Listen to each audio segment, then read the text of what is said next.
పవిత్రమైన గంగా జలంతో శుద్ధి చేసుకున్నాం. శుద్ధి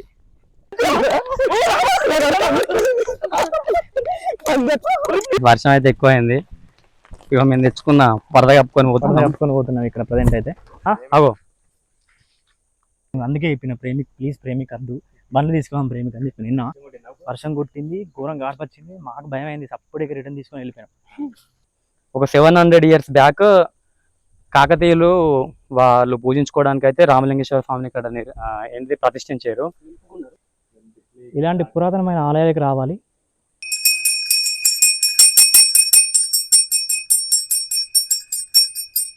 మంచి గ్రీన్ కొండ, కాకపోతే దీని మీద కాలైతే మాత్రం ఘోరంగా జారుతుంది.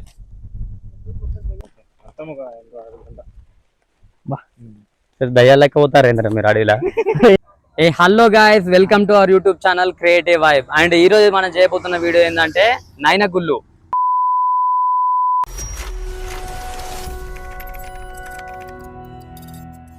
నైనగుళ్ళు ఇది వచ్చేసి భూపాలపల్లి జిల్లా అడవి సోనపల్లి గ్రామం దగ్గర ఉన్న ఒక కొండకు చెక్కబడి ఉన్నాయి. ఆ 4 గుళ్ళు వచ్చేసి ఒకటే కొండకు చెక్కి ఉన్నాయి. నాటి 700 సంవత్సరాల క్రితం కాకతీయులు ఒక బండగా అయితే ఈ 4 గుళ్ళు చెక్కారు. మానే రోడ్డున ఈ గుళ్ళు అయితే చెక్కి ఉన్నాయి. అండ్ ఈ రోజు అయితే మనం వెళ్ళి అక్కడికి ఎక్స్ప్లోర్ చేసి చూడబోతున్నాం. అండ్ ఈ గుడికి చాలా చరిత్ర ఉన్నది. ఈ చరిత్ర ఏంటంటే మనం ఈ రోజు చూసి తెలుసుకోబోతున్నాం. నేను ఈ పురాతన దేవాలయానికి వెళ్దామని 2 సార్లు ట్రై చేసిన, ఓకే, కానీ పోలేకపోయాను లోపలికి. దేవుడు మేబీ నీతో రావాలని కోరుకున్నాడేమో. యా, నాతోనా, అందుకే రా నేను తీసుకొస్తాను. మన కూడా మానేరు ఒడ్డుకుందంటే ఎంత బాగుంటుంది. ఇంకా హైలైట్ ఉంటుంది. ఫస్ట్ వాళ్ళు నది స్నానం చేసి తర్వాత పూజించుకుంటారు, దేవుని దగ్గరికి వచ్చి పూజిస్తారు. ఈ గుడి దగ్గరికి పోవాలంటే మాత్రం మోస్ట్ అడ్వెంచర్ అదృష్టం ఉండాలి. అదృష్టం ఉండాలి. నేను 2 సార్లు పోయి ట్రై చేసిన, అర్థం చేస్తాను. ఇంకోటి ఏంటంటే కొయ్యూరు అడవిలో 2 కిలోమీటర్లు జర్నీ చేసిన తర్వాత నాకు గుడి దగ్గరికి పోవాలి. వర్షం పడితే మాత్రం అసలు పోలేమని చెప్పి మాట్లాడతారు ఎవరైనా. సో ఇప్పుడైతే అది ఎట్లుంటే ఒకసారి పోయి అయితే చూద్దాం.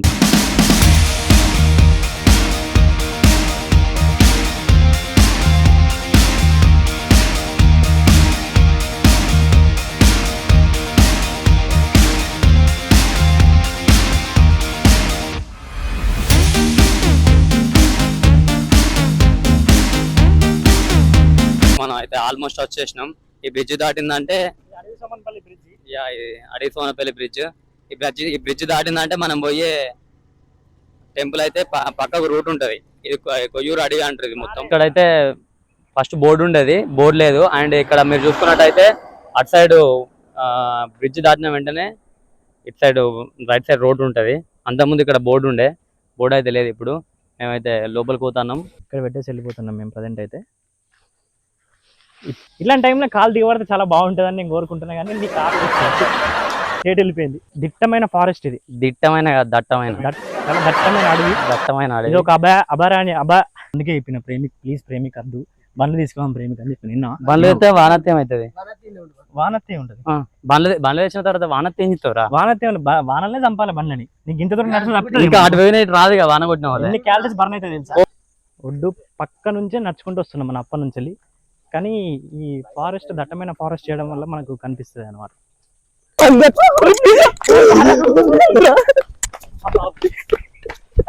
బయట జారుతుంది అది. ఏమైంది? అరే నేనే రా బాబా అట్లా మొత్తుకున్నది. అంతేనా? ఇద్దరు చెట్టు ఎక్కిర్రు. శివుడు బండి తెద్దాం అని చెప్పి అన్నాడు. వర్షం కొడితే ఆ బండి అటే చిక్కుతుంది. ఇప్పుడేమో బండి తెస్తే అయిపోరా అంటాడు. మరి వర్షం పడతా అంటే పడని. అమ్మతోడు శివయ్య ఇంకెంత దూరం అయ్యా? ఇంకా కొంచెం దూరం అయ్యా. అబ్బో ఏమైంది? ప్రజెంట్ అయితే మన మానేరు నది ఒడ్డు నుంచి నడుచుకుంటూ పోతున్నాం. అటు సైడ్ నది, అది మానేరు నది. నడుచుకుంటూ ఒక 2 కిలోమీటర్స్ నడవబట్టి ఇంకో 20 నిమిషాలు అవుతుంది ఆల్రెడీ. కానీ రూట్ ఇంకా వస్తలే. అదే మస్తు సేపటి నుంచి నడుస్తాను, అయినా కానీ ఇంకా వస్తలేదు. ఈడేమో ఇప్పుడే చెప్పినా కదా 2 సార్లు వచ్చి నేను మరిపోయినాను. భయమై. అందుకే ఎక్కువ మంది ఉండాలి. ఉరుముతాను ఆల్రెడీ ఫుల్. ఈ అడవిలోనేమో పులులు ఉన్నాయి అంటాను. నువ్వే తీసుకుపోతాను. ఓ బండ్లు లేవు, సౌండ్ లేదు, ఏది లేదు. పూడైతే పోతాను. ప్రశాంతంగా ఉంది.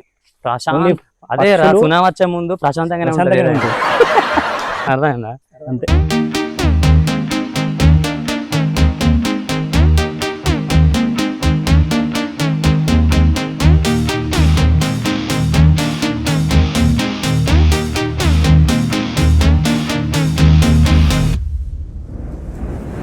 ఆల్మోస్ట్ ఆల్మోస్ట్ అయితే దగ్గరికి వచ్చినాం.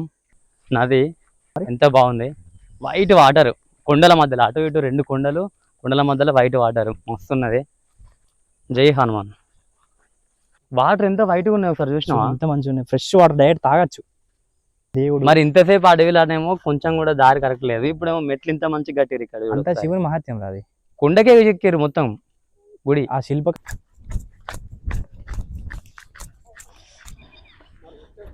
మనం ప్రజెంట్ అయితే అక్కడ బ్రిడ్జ్ కనిపిస్తుందా, అడవి సోమనపల్లి బ్రిడ్జ్. ఆ బ్రిడ్జ్ దగ్గర నుంచి ఈ అడవిలో నుంచి అడవి సోమనపల్లి బ్రిడ్జ్ అడవిలో నుంచి నడుచుకుంటూ ఒక దగ్గర ఒక 2.5 కిలోమీటర్స్ నడుచుకుంటూ ఇక్కడికి వచ్చినాం ప్రజెంట్ అయితే. నది ఒడ్డుకు ఇక్కడ నది, అండ్ అక్కడ ఇక్కడ మంచిగా స్నానం చేసి అంటే పూర్వకాలంలో పూజ ప్రజెంట్ అయితే చేసుకోవచ్చు. దేవునికి గంగా నది స్నానం చేసిన తర్వాతనే దేవుని దర్శించు. ఈతచ్చా నీకు? ఇది వచ్చిన నిజమా? దెబ్బేసావు మరి. నేను ఎప్పుడు చూడలేరా నువ్వు ఈత గ్రహంగా. పవిత్రమైన గంగా జలంతో శుద్ధి చేసుకున్నాం. శుద్ధి వీడి చేతులు అడుగుతాడు. ఇంకో తెచ్చుకున్నావా పట్ట కళ్ళకి ఒక ముసలు వచ్చినా నిక్కపోతే ఏం చేస్తారా? నేను వదిలిపెట్టి మేము ఉరుకుతాం పైకి. తెలుసురా నాకు. బ్యూటిఫుల్. కమాన్ మెట్లు కూడా స్టార్ట్ చేస్తాం. మొక్కండి ఫ్రెండ్స్, కుడికాలు పెట్టండి అమ్మా. మెట్లతోనే ఏదో చెట్టు ఉందిరా, ఈ చెట్టు ఉందో మనకు తెలియదు. ఇక్కడ ఆల్రెడీ పెయింటింగ్ అయితే మస్తు వేసారు, బాగుంది. అయితే ఈ గుడి ఏంటంటే రామలింగేశ్వర స్వామి టెంపుల్. ఇది ఎప్పుడు అంటే ఒక 700 years బ్యాక్ కాకతీయులు వాళ్ళు పూజించుకోవడానికి అయితే రామలింగేశ్వర స్వామిని ఇక్కడ ఏంటి ప్రతిష్ఠించారు, నిలుపుకున్నారు. అండ్ అప్పటి నుంచి ఇది ఇక్కడనే ఉండిపోయింది. దీని డెవలప్మెంట్ అయితే ఏం చేయట్లేదు ఇప్పుడు ఈ మన దగ్గర ఉన్న గవర్నమెంట్స్. అండ్ గుడి చూసుకున్నట్టయితే ఒకటే కొండకి 4 ఆలయాలుగా చెక్కిర్రు. మనిషికి ఉన్న బిజీ లైఫ్లో ఒక ప్రశాంతత కోసం రావాలి అనుకుంటే ఇలాంటి ప్లేసెస్కే రావాలి. సరే, గుడి చూసుకున్నట్టయితే పర్ఫెక్ట్. ఇప్పుడైతే మనం గోడలు ఎట్లా కడతాం అట్లా ప్లాస్టింగ్ చేసినట్టు నున్నగా క్లీన్గా మంచిగా సాఫ్ట్ కట్టారు. అండ్ పైన రూఫ్ చూసుకుంటున్నట్టయితే ఇప్పుడు మనం సిమెంట్తో ఎట్లయితే స్లాబ్ వేసుకుంటామో అట్లనే ఉన్నది యాజ్ పర్ఫెక్ట్. ఇప్పుడు కూడా చెక్కు ఎదురకుండా అట్లనే ఉన్నది. ఇక్కడ శివలింగం అయితే లేదు, శివలింగాన్ని అయితే ఎవరు తీసేసినట్టున్నారు. సో శివలింగం ప్లేస్లో మనం మొక్కుకోవాలి కాబట్టి ఒక చిన్న శివలింగాన్ని అయితే తీసుకొచ్చి ఇక్కడ పెట్టారు. ఇక్కడనైతే చెప్పుకోవాల్సిన విషయం ఏంటంటే ప్రతి శివరాత్రికి అంగరంగ వైభవంగా శివరాత్రి వేడుకలు అయితే మస్తు గ్రాండ్గా చేస్తారట. అండ్ ఇక్కడ ఉన్న వాళ్ళు చెప్తారు. ఈసారి శివరాత్రికి మేము కూడా వద్దామని చెప్పి అనుకుంటాను. ఓకే, కమాన్ పక్కనున్న గుళ్ళోకి అయితే వెళ్ళి చూద్దాం ఒకసారి రండి. చూసుకున్నట్టయితే ఇక్కడ పక్కనున్న గుళ్ళోకి అయితే వెళ్ళి చూద్దాం. సో సేమ్ ఇక్కడ కూడా ఒక చిన్న రూమ్ ఉన్నది, దీంట్లోనైతే ఒక గర్భగుడి ఉంది. ఆ గర్భగుడిలోనైతే అక్కడ ఉన్న దేవుని అయితే తీసేసారు. సో గాయస్, ఇది చూసుకున్నట్టయితే ఆ కాలంలో శివునికి పూజలు చేసుకున్నప్పుడు ఇది ఒక ధర్మశాల లాగా వాడుకున్నారని చెప్పి అనుకోవచ్చు. సేమ్ పైన రూఫ్ లాగా చెక్కిరు. అండ్ వాళ్ళు చెక్కిన ఉలి దెబ్బలు అయితే ఇక్కడ మనం చూసుకోవచ్చు. మొత్తం సేమ్ ఉలితో చెక్కిన కాట్లు అయితే ఇక్కడ కనబడుతున్నాయి. అటు సైడ్ కూడా నీట్గా కనబడుతున్నాయి, ఉలితో చెక్కినట్టే. ఇవి ఉలితోనే చెక్కిరు. అప్పుడు ఏం మిషన్లు లేవు, ఏవి లేవు, మనకు తెలుసు అది ఆల్రెడీ. అండ్ ఇందులోనైతే కొన్ని రోజులు ఇక వాళ్ళ తర్వాత ఎవరైనా ఉండుండొచ్చు, కొంచెం మసి అవుతున్నది పైన రూఫ్కి. ఈ మసి చూసుకోవచ్చు. అంటే ఇందులో పొయ్యి పెట్టుకొని కొంతమంది జీవించారని చెప్పొచ్చు. అటు ధర్మశాలకు ఇటు చిన్న శివుని టెంపుల్ కి కాలభైరవుని విగ్రహం ఇది దగ్గరగా చూపి కాలభైరవుడు. అండ్ అక్కడ ధర్మశాలకు పక్కన ఉన్నదేమో కాలభైరవుడు. ఇక్కడ చూసుకుంటే ఇక్కడ మెయిన్ ఎదురుగా ఉన్న శివుని టెంపుల్ పక్కకి ఒక వినాయకుడు అయితే ఉన్నాడు. వినాయకుని తలనైతే తీసేసినట్టు కనబడుతుంది. అండ్ ఇక్కడ తల తీసేసారు మీన్స్ కొంచెం దేంతో కొట్టిరు, అందుకే చెదిరిపోయింది. అండ్ ఇక్కడ చూసుకుంటే మాత్రం సేమ్ కాలభైరవుడు అండ్ పక్కకు చిన్న బటూర్ లెక్క కనబడుతుంది విగ్రహం. మనం ఇంత దూరం కాలినడక నడిచొచ్చింది ఈ దేవుని కోసమే. ఇది మెయిన్ ఇక్కడ ఉన్న శివుని గుడి. ఇక్కడ ముందు చూసుకున్నట్టయితే ఒక నంది, ఇది పురాతనమైనది అయితే కాదు, రీసెంట్ గా వచ్చిన నంది లాగానే ఉన్నది సేమ్. అండ్ ఈ గర్భగుడిలోకి వస్తే పెద్ద శివుడు ఉన్నాడు. అట్లా చేద్దాం ఆపి లోపల శివుడు ఉన్నాడు, కాకపోతే దాంట్లో గబ్బిలాలు బాగున్నాయి, పురాతనమైనది కాబట్టి గబ్బిలాలు మస్తు ఉన్నాయి, అందుకే లోపలికి పోవట్లేదు. లోపలికి మేము దేవుని బొట్టు పెట్టుకుంటున్నాం. బొట్టు పెడతాను, విభూది పెట్టుకుంటున్నాం. జై రామలింగేశ్వర స్వామి.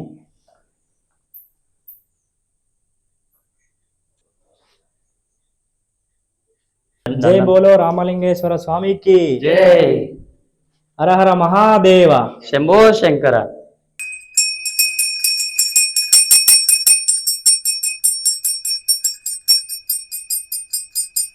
ఓకే ఫ్రెండ్స్, మీరు కూడా హారతి తీసుకోండి. హారతి తీసుకోండి.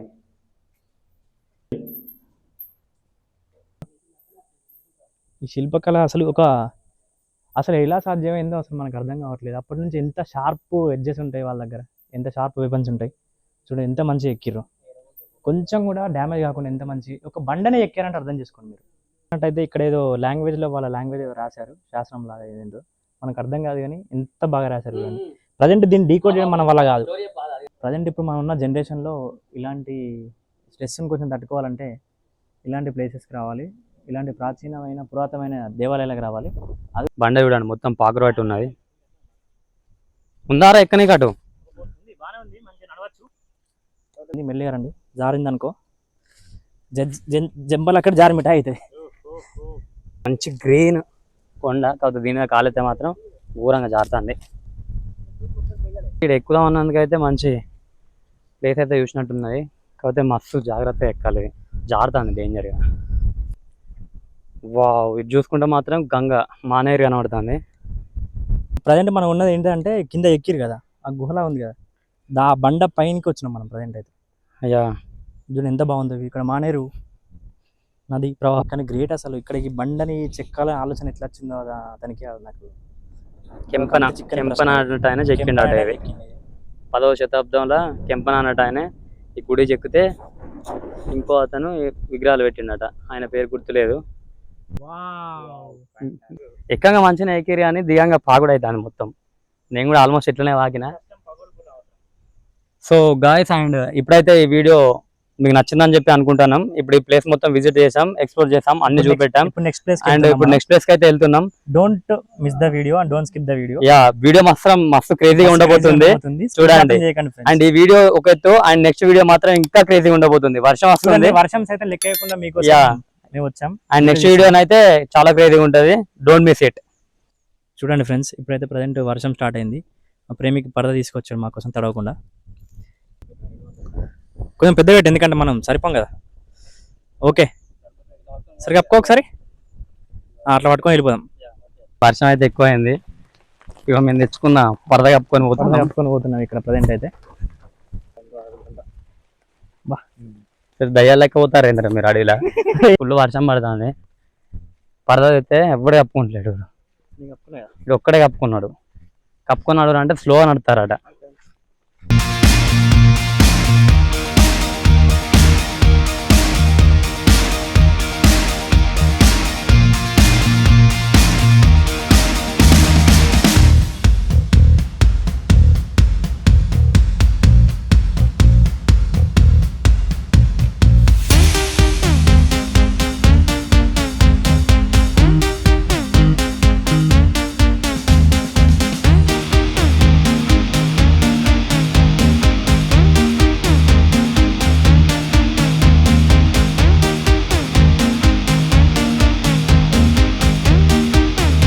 ఈ అడవిలో ఏదో తెలియని అతీతమైన శక్తి నన్ను వెంబడిస్తుంది కావచ్చు అనిపిస్తుందిరా. నిజమే, తెలియని శక్తి అట ఎన్ని వెంబడిస్తుందట. చూడు రే మానవుని కథలు. నిజమేరా బాబు, నిన్ను దొంగలు కొట్ట చెప్తే నమ్మరు. తెలియని శక్తి అంటే ఏముంటది చెప్పు గైస్, అడవిలో అతీతమైన శక్తులు ఉంటాయి. అతీతమైన శక్తి అట అంటే ఏంటి చెప్పు. ఏదో ఎవరో మనల్ని గమనిస్తున్నట్టు. ఇంకా ఎత్తుకపోనీకి ట్రై చేస్తలేరా? అట్లా ఏం చేయర్లే, మరి ఎత్తుకపోనీ ట్రై చేస్తారా అనరా. నెక్స్ట్ వీడియో మాత్రం మస్తు క్రేజీగా ఉండబోతుంది. ఛానల్ అయితే మరి ఖచ్చితంగా సబ్స్క్రైబ్ చేసుకోండి. మీకోసం ఎక్కడెక్కడ ఆడియోలు ఉన్న ప్లేస్లను చూపెడతాను. ఖచ్చితంగా ఛానల్ అయితే సబ్స్క్రైబ్ చేసుకోండి. Thank you.